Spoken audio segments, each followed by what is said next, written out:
If you lived in Islip, New York back in 1987 and looked out across the ocean, you'd have seen an inexplicable sight. A huge barge with 6 million pounds of trash towering on it, floating in the middle of the water doing, well, nothing. Why was it there? How did it get there? The answers are more insane than you could ever guess. So come with me on a wild tale of nationwide panic, criminal connections, and trash as we set sail through some of the most mind-blowing shipping mishaps of all time.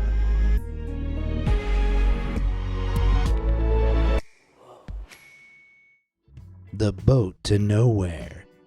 Before you can begin to understand how crazy the story of New York's trash-filled sea-locked boat is, we need a little context. Trashy context. Each American produces around 1,600 pounds of trash annually, which is about the weight of a grizzly bear. Trust me, you don't want that rotting away in the corner of your home. But sweetie, what's this got to do with boats? Mom, stop. I'm setting the scene. In New York in the 1800s, they didn't have garbage men. People would just toss their trash in the gutter, and the city was covered in piles of rotting food, broken furniture, and even bodily waste. Yuck. Disgusted by the filth they lived in, city officials began collecting the trash and placing it into landfills to be burned. Nowadays, a massive network of 2,600 landfills handles solid waste throughout the U.S. You wouldn't know about it because waste management is a largely invisible industry. The truck comes, the truck goes. But thinking about the disgusting mess we produce just ain't sexy. And that's where the crazy story of the Mobro 4000 comes in. In 1987, New York's landfills were full to the brim. So budding entrepreneur Lowell Harrelson saw his chance to make a name for himself in the energy game. See, when waste decomposes, it produces methane gas, which can be harnessed and turned into energy. Harrelson was trying to secure a load of trash to start his own energy plant, and New York was literally overflowing with it. So he proposed a plan. He'd charter a boat to ship their garbage away for less money than they would have paid to send it to a different state. That way, Harrelson gets his trash and the city gets a cheap cleanup. Everybody's a winner. Do you know who else is a winner? Anybody who's subscribed to my YouTube channel. They get to keep up to date with all my incredible content, and normally it's way less trashy than this. Get it? Right, okay, let's get back to the video. Alright, here's where things start to get a little tricky. At the time, the whole New York garbage hauling industry was under the control of the mafia. Holy cannoli! What do those jabronis want with everybody's trash? Well, during the mid-20th century, cities started paying private companies to sort out the trash for them. This gave the mob a chance to get involved, exploit, and clean up their own dirty money while they picked up everyone else's dirty goods. I'd also suspect it's easier to throw away evidence of your wrongdoings if your cousin is driving the garbage truck. Anyway, Harrelson struck up a deal with Camorra crime family capo Salvatore Avellino for 6 million pounds of his finest trash. After the deal came through, the plan was to load all the waste onto a large barge, the Mobro 4000, and charter a tugboat to pull it from Islip in New York down to Morehead City, North Carolina. Here, the methane gas would be processed. Easy, right? Ha! You'll see. On March 22, 1987, the barge set off with its 20-foot-high pile of trash headed for North Carolina. Harrelson hoped they'd get down and back for the weekend ready for another shipment. Only things didn't exactly go to plan. See, 6 million pounds of trash isn't very attractive. The repulsive eyesore trudged slowly along the coast, upsetting the eyes and noses of anyone who came too close. People weren't used to seeing the repulsive underbelly of their filthy existence and instantly became very not in my backyard about accepting this giant floating trashberg. A vicious rumor began to spread that one onlooker had seen a hospital bedpan used by patients who were bedbound to relieve themselves among the garbage. Now, the Environmental Protection Agency had recently released new regulations saying toxic waste could no longer be landfilled. And I'd argue mountains of trash bags full of poop and pee are definitely toxic waste. Except the rumors were just that, rumors. All the trash was just normal garbage you or I might throw away. Whether it was the mafia ties or the sheer revoltingness of seeing the filth we make, I'm not really sure. But the court of public opinion was swayed by the lie. North Carolina officials blocked the barge's entry into the port because the waste wasn't fit for purpose. Suddenly, 6 million pounds of rotting trash became stranded offshore. The tugboat docked slightly outside of Morehead City while Harrelson and Co. tried to formulate a backup plan. However, local news network WRAL-TV received a tip-off regarding its location. They flew by in a helicopter to see the disgusting scenes for themselves, and on April 1st, Action 5 News reporter Susan Brozek broke the story to the national audience. Viewers in their living rooms throughout the country couldn't believe their eyes. So North Carolina began their own procedures to move the Mobro on. Out of sight, out of mind. Originally, Harrelson struck a deal with Florida to take in the trash, but by the time the barge made it to port, a party of 10,000 people had gathered to protest its arrival. So after a change of course, the barge set sail for Louisiana, but they too declined the waste. Alabama said no, Mississippi too. Anywhere the boat went, people came forward to object to it. Some say the barge made it as far as Mexico, Belize, and the Bahamas. But Harrelson himself denies ever trying to send the trash to another country. Still, that didn't stop Mexico from mobilizing its Navy as a blockade. Yeah, the Navy. Cutting his losses, Harrelson ordered the boat to return to New York and hoped to dock near Queens. But Borough President Claire Shulman had something to say about that. She ordered a temporary restraining order against the barge to keep the trash out at sea. So that's exactly what happened. With every passing day, the trash decayed a little more, meaning it smelled worse and looked worse. Worst of all, though, Harrelson was losing that precious methane gas, which was money straight out of his pocket. But there was seemingly nothing he could do about it. The Mobro and its cargo hung about offshore near Brooklyn until July, a staggering 5 months after it initially set sail. Finally, after a long and painful negotiation, it was agreed that the trash could be incinerated in Brooklyn. The deed was done, and the 430 tons of ash produced from the incineration was then loaded into trucks and transported back to Islip? Wait, hold on. Do you mean to tell me that 3,000 tons of trash spent 5 months sailing up and down the East Coast, traveling some 6,000 miles, just to end up right back where it started? Yes, that's exactly what I'm saying. The thing is, there was nothing wrong with the trash or what Harrelson was doing. If anything, he was doing something right. But the barge became this weird symbol of America's problem with trash. We all make it, but we want someone else to be in charge of cleaning up our mess. The trash wasn't the problem. We were. Well, not necessarily us. The late 1980s versions of us. After the Mobro incident, nightly news began running stories about how America was running out of landfill space and that giant piles of trash might be the new normal.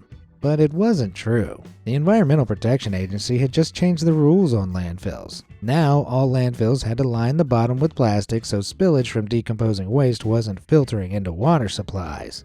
However, many small-town dumping spaces were out of compliance, so could no longer legally accept trash. But that didn't mean that space was running out.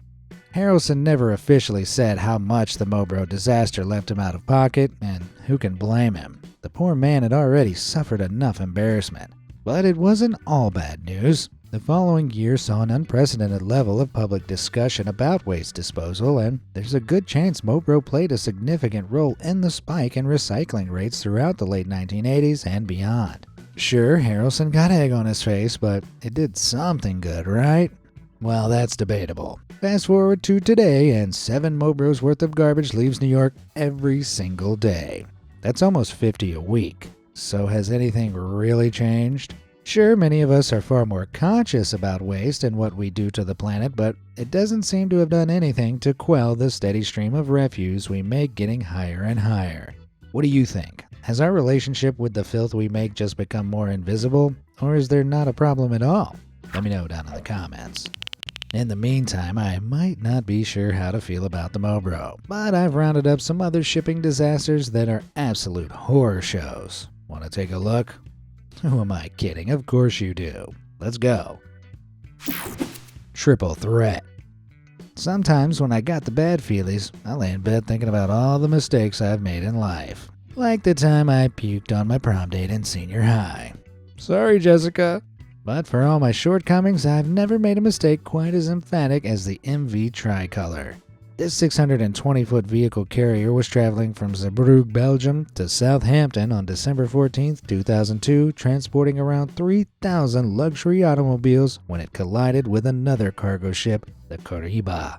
Supposedly, the crash was caused by an error involving a third ship, the MV Clary, which forced the two colliding ships to change course into each other. The Kariba wasn't damaged too badly and managed to make it back to port. I know what you're thinking. That looks pretty bad, but it's nothing on the Tricolor, which sank where she was struck and sat fully submerged in one of the world's busiest shipping lanes. Yikes. Now, crashing a 620-foot boat and losing $30 million worth of cars with it would have you feeling pretty silly. But do you know what would have you feeling even sillier? Crashing into a ship that's already sunk. Twice. Yep, just 2 days after the crash, another cargo ship, the Nikola, sailed straight into the wreckage. The Nikola got stuck on top of the ship and had to wait for the tide to rise before she could free herself. Then on January 1st, yet another ship, the Vicky, sailed into the MV Tricolor. The crew hadn't paid attention to the warnings by the French Navy and consequently also got stuck on top. Except the Vicky had 77,000 tons of highly flammable oil on board. Uh-oh. Miraculously, they managed to free themselves without a hitch and none of the oil spilled out. Phew. But it could have been a hell of a lot worse.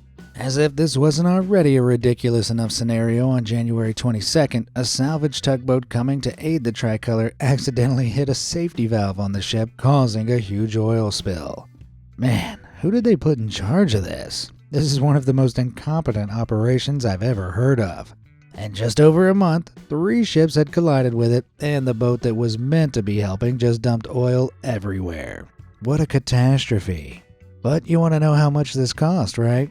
Well, if $38 million in lost cargo wasn't bad enough, there was also the cost incurred from a 2-year salvage operation to remove the ship, the damage done to 3 other ships, cleaning up the oil spill, and the delays it caused running through the shipping route too. The framework for the salvage operation was never made public. Let's face it, they were embarrassed enough already, so we don't know the exact figure. But considering everything, I wouldn't be surprised if this went deep into the hundreds of millions. Ugh. Now I understand why my mom always said to look both ways before crossing a busy shipping lane. Catastrophic crash. So the MV Tricolor got away with only a teensy tiny oil spill. But what about when oil spills go horribly wrong? Well, that's where the Amoco Cadiz comes in.